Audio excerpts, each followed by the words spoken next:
Update. Am I the a-hole for refusing to go to my daughter's graduation ceremony?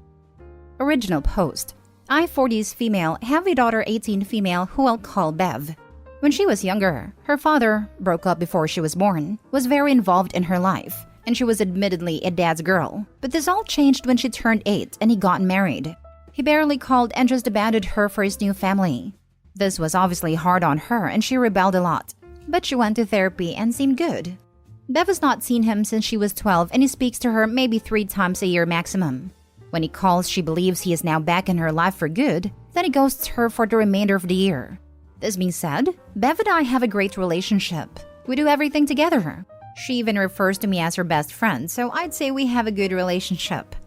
Recently was her graduation and I was excited.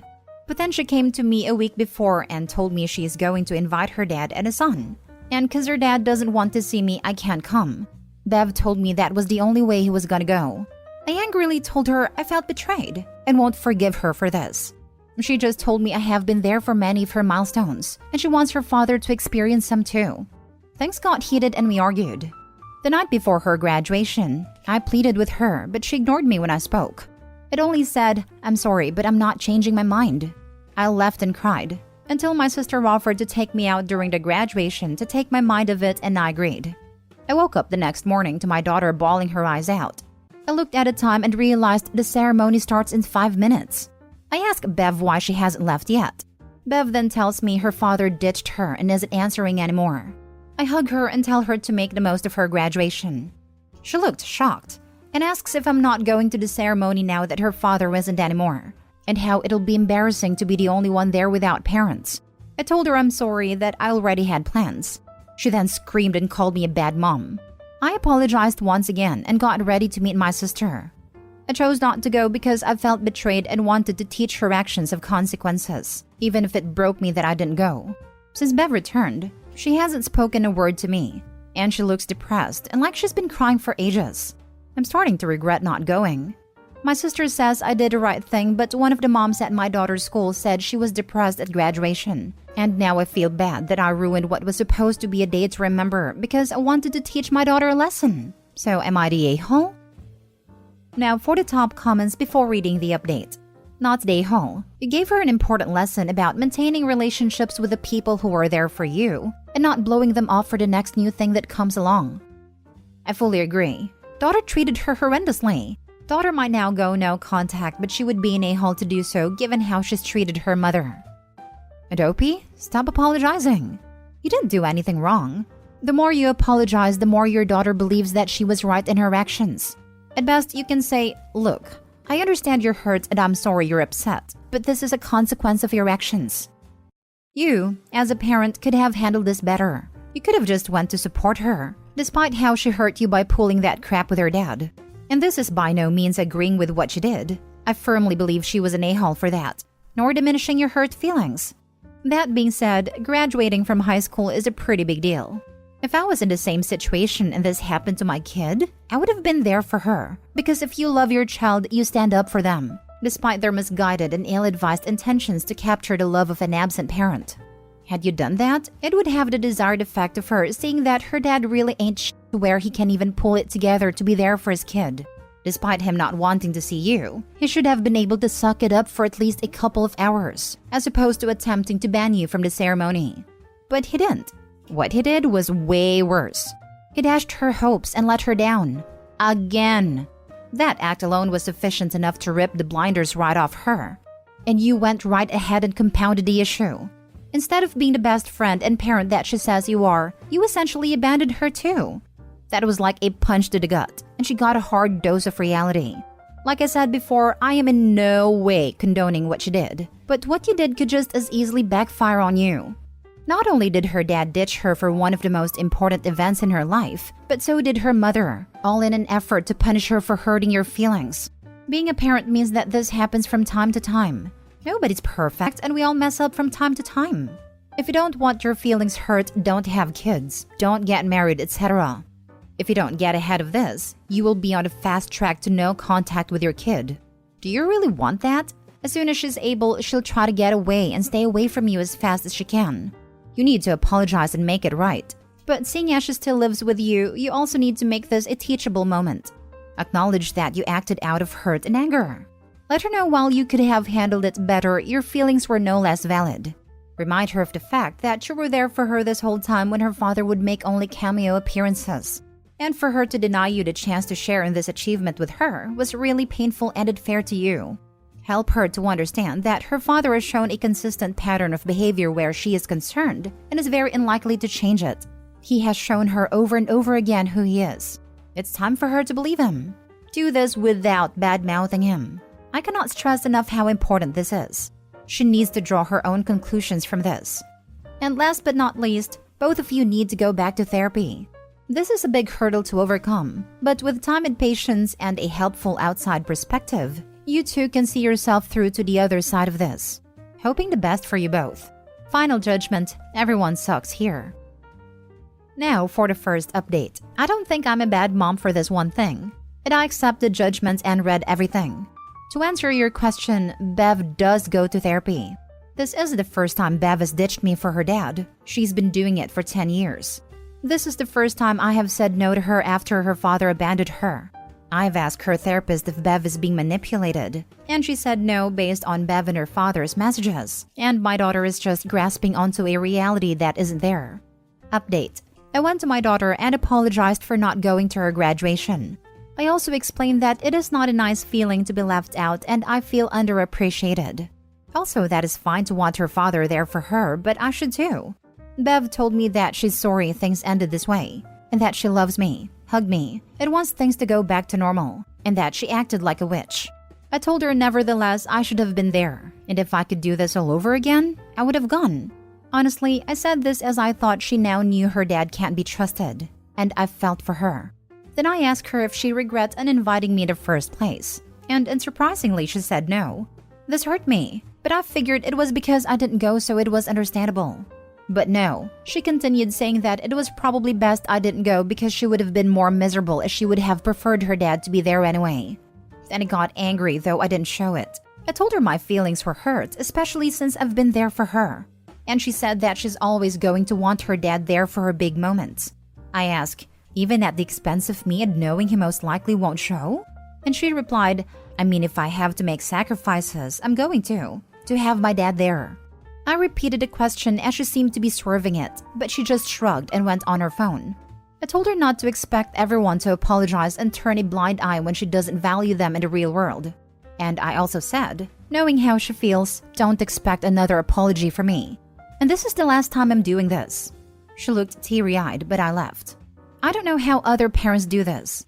I know her father is going to keep abandoning her, and honestly, I'm at my limit. And if I didn't know whether I was wrong or not before, I definitely know I was right in not going. I know I'm going to get a lot of backlash saying this, but I'm bitter and angry. I understand wanting her dad there, but I should be on the same level of importance as him. I'm still going to be there for her when he inevitably ditches her again. But if this behavior carries on to her next graduation or wedding day, I can't say I'll be that apologetic to her.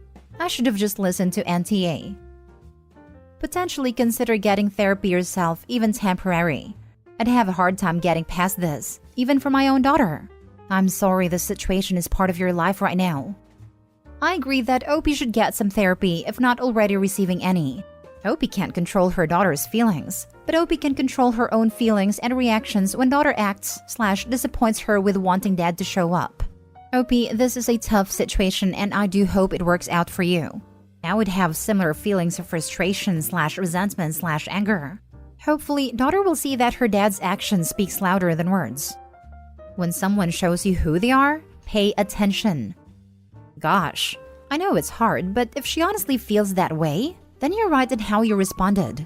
What happens when she gets married? Probably the same thing. That's what I was thinking. How much you betting that Opie will not be invited to Bev's wedding so that her father can walk her down the aisle? I'm so sorry, Opie. I would have been devastated. I feel hard sorry for you.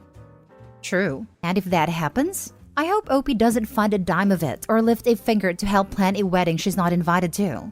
If daughter truly prefers dad over Opie to the point of excluding her, I'd take a hard look at if you want to continue to be a doormat, even to your own daughter. If raising her and supporting her all of these years hasn't earned you respect from her, then maybe it's time to let your daughter reap what she sows. This hurts to read. I'm sorry, OP. I'm not a parent, but I think at this point all you can do is let her walk her own path. I bet eventually she'll come to terms with the fact that her father is not a man of his word and realize how much you've done for her. Now for the second update. I'm going to refer to Bev's father as Fred. For the past few months, I've done a lot of reflection. Although I can't say I regret not going to Bev's graduation ceremony, I do wish I handled the situation more like an adult. Growing up, I was taught to never ask questions I don't want the answer to, and that is exactly what I did with my daughter. I shouldn't have asked if she regretted uninviting me because truthfully I didn't want to hear the answer, and for that, I think I acted childish. To clear up some misconception, I don't speak to Bev's father simply because he refuses to be cooperative. Also, when I said Bev referred to me as her best friend, this doesn't mean I treat her like my equal. I do parent her. She did get grounded and get her phone taken away when she misbehaved at school, etc., which is rarely. I think she calls me that because she feels comfortable talking to me about everything. Now to the update. There was an incident after where Bev wanted her dad to help her move into her college apartment before term started, but he refused because he had work. She begged for weeks. The whole 3-hour ride to her college was her crying hysterically. My sister consoled her, but if I'm being honest, I was angry. Angry at my daughter as she refuses to go to therapy anymore, but seriously angry at my ex. It took me ages after graduation, but I finally got in contact with Fred's aunt. I explained the situation and that I need to get into contact with him, as he's either ignoring or not getting my messages. He ended up sending me a very long letter. In a small nutshell, it said that my daughter has been stalking and threatening him and his family, and he's been trying to have a healthy relationship with her, but she keeps being aggressive, so he had to distance himself. He acknowledges he hasn't been the best father, but he tried for the past few years, and Bev is too aggressive, so he had to put the safety of his family first. As for the graduation, he wrote that he definitely refused to go. It only said it was probably for the best, as I probably wouldn't feel too comfortable with him there. He said not to contact him again, and that we've done enough damage. He even added photos of messages between him and Bev where she says deeply troubling things, like physical threats. Personally, I thought everything he said was BS and misconstrued. I spoke to Bev and told her of her father's accusations.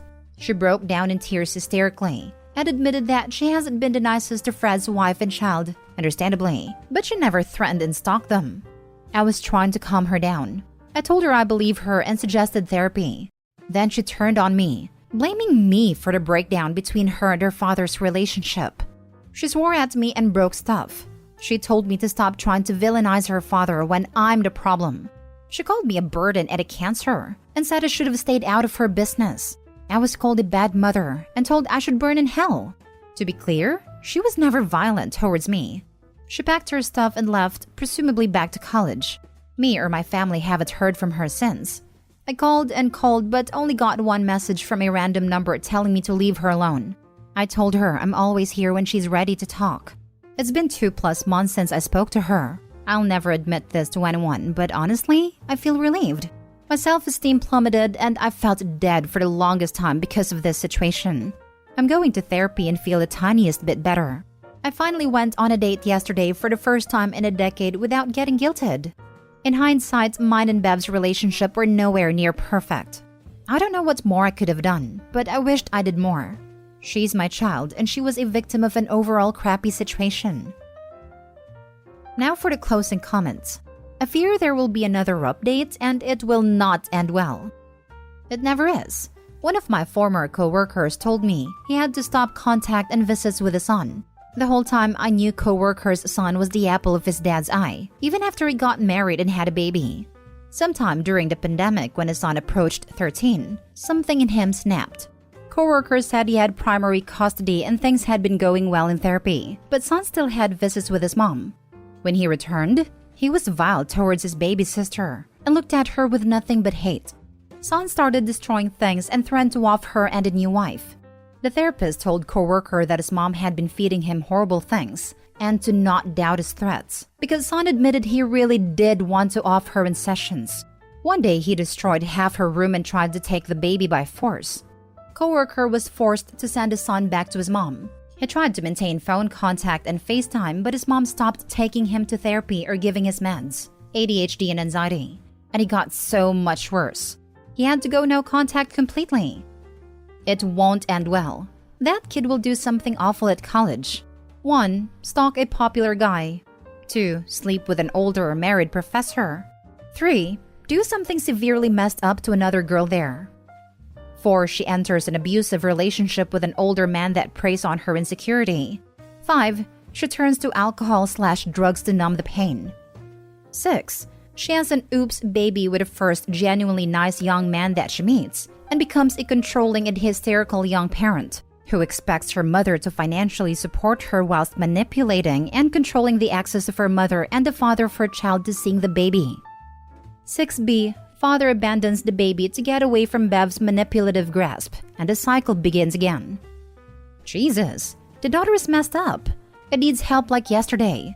However, I can't blame the OP. You can't help someone who doesn't want to be helped. Would have been really helpful if her father had actually alerted the mother, so something could have been done in her teens straight away. Yeah, his refusal to communicate with her or tell her about these issues is so stupid and immature. I do wonder if there's something missing there in terms of the reason though, considering OP thoroughly dismisses the seriousness of what her daughter had been doing. I don't know how I feel about a deadbeat accusing the kid who walked out on of stalking. It feels like he was almost mad he couldn't disappear. Like underage kids still knew his phone number and all that. I don't doubt kiddo was nice to new wife and kid, but it's probably more about them than to how much can a kid be mean to people she never sees. It feels like dad is using scary sounding words to get a particular reaction. It feels like kiddo keeps constructing an alternate narrative for each event, where her deadbeat dad promises to be there and then breaks down when reality hits and he doesn't show.